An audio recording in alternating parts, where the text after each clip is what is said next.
ये तो इसका मतलब मैं बहुत बड़ा आतंकवादी हो गया। तो ये इनकी सारी सिक्योरिटी एजेंसीज क्या कर रही थी? पंजाब को लूटा है, पंजाब के पे कर्जा चढ़ा दिया। आज चुनाव का आखिरी दिन है और ये चुनाव बेहद महत्वपूर्ण है। 70 साल से इन सारी पार्टियों ने, इन सारे नेताओं ने मिलके पंजाब को लूटा है, पंजाब के पे कर्जा चढ़ा दिया, पंजाब को घाटे में डाल दिया, पंजाब की रेता चोरी कर ली, पंजाब में नशा कर दिया, पंजाब के बच्चों को बेरोज़गार कर दिया। कहते हैं 3 लाख करोड़ का कर्जा है पंजाब पे।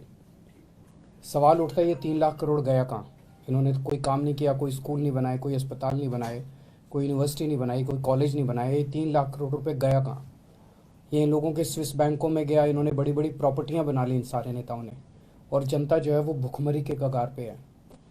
इसे बदलने का टाइम आ गया है और इस बार ऊपर वाले की कृपा से, वाहिगुरु जी की कृपा से एक अच्छी पार्टी, ईमानदार पार्टी, नई पार्टी आई है, आम आदमी पार्टी।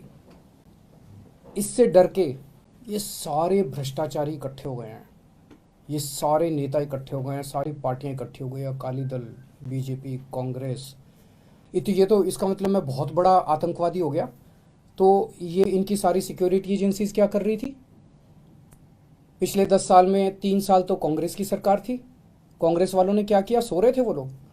7 साल से बीजेपी की सरकार है, केंद्र में मोदी सरकार है। मोदी जी ने क्या किया? मेरे को गिरफ्तार क्यों नहीं किया? इनकी एजेंसीज क्या कर रही थी अभी तक? तो ये ऐसी हास्यास्पद बात है जिसको मतलब सुन के ही हंसी आती है। और शायद मैं दुनिया का सबसे स्वीट आतंकवादी होऊंगा जो लोगों के लिए अस्पताल बनवाता है, लोगों के लिए स्कूल बनवाता है, बुजुर्गों को तीर्थ यात्रा पे भेजता है। आज तक तो मैं समझता हूँ कि दुनिया में ऐसा कोई आतंकवादी पैदा नहीं हुआ जो सड़कें बनवाता है, पानी बनवाता है, बिजली ठीक करता है, लोगों को बिजली फ्री देता है, लोगों की सेवा करता है। ऐसा तो आतंकवादी आज तक कभी पैदा ही नहीं हुआ होगा। और बड़ी इंटरेस्टिंग चीज़ है, इसका जरा सा सीक्वेंस अगर हम देखें, राहुल गांधी जी ने सबसे पहले ये आरोप लगाए मेरे ऊपर।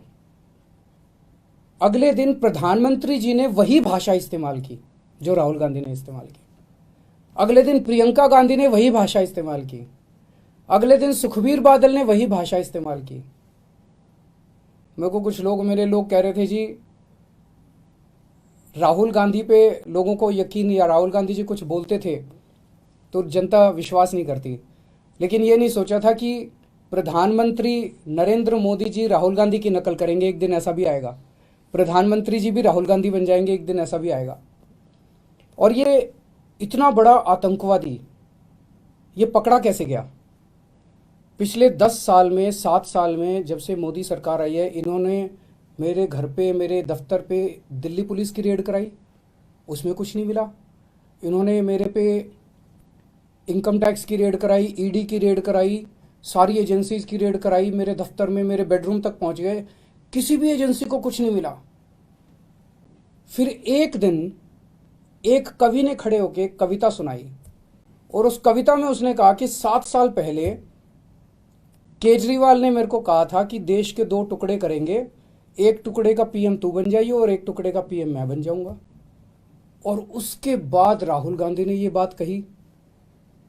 प्रधानमंत्री जी ने राहुल गांधी की स्पीच देखी, तब प्रधानमंत्री जी को समझ में आया कि इतना बड़ा आतंकवादी इस देश के अंदर पनप रहा है।